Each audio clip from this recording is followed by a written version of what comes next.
Die verrückte Currywurst. Kapitel.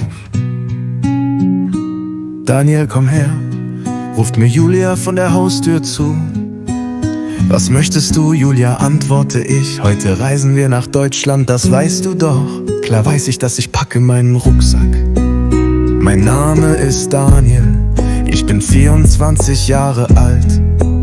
Julia ist meine Schwester und wir leben im selben Haus in London. Sie ist 23 Jahre alt. Unsere Eltern heißen Arthur und Clara. Wir sind Austauschstudenten und bereiten eine Reise nach Deutschland vor. Wir lernen Deutsch und wir sprechen die Sprache auch schon recht gut. Ich bin 1,87 groß und habe braunes, etwas längeres Haar.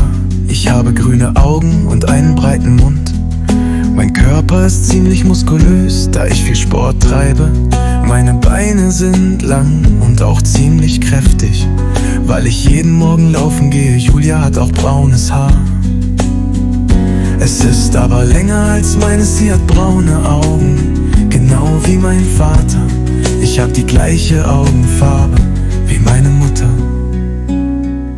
Meine Eltern arbeiten, mein Vater Arthur ist Elektriker und arbeitet in einer großen Firma. Meine Mutter ist Geschäftsfrau und hat eine Firma, die Fantasy- und Science-Fiction-Bücher verkauft. Beide können sehr gut Deutsch, um zu üben, sprechen wir manchmal nur Deutsch miteinander.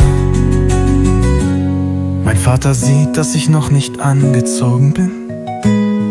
Daniel, warum ziehst du dich nicht an? Ich bin gerade aufgestanden. Ich habe vor 5 Minuten geduscht und bin noch nicht trocken. Beeil dich, ich muss zur Arbeit und habe wenig Zeit.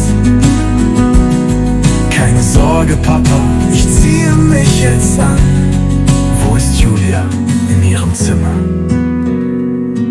Mein Vater geht in das Zimmer meiner Schwester.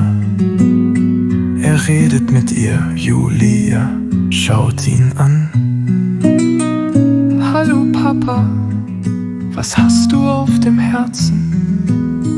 Hör mal Julia, dein Bruder zieht sich gerade an. Ich möchte, dass ihr das nehmt. Mein Vater gibt ihr ein Bündel Geldscheine. Julia ist sehr überrascht. Das ist viel Geld, sagt sie. Deine Mutter und ich haben Geld gespart. Wir möchten euch für die Reise nach Deutschland etwas geben. Danke, Papa. Das ist wirklich lieb von euch. Ich werde es Daniel sagen.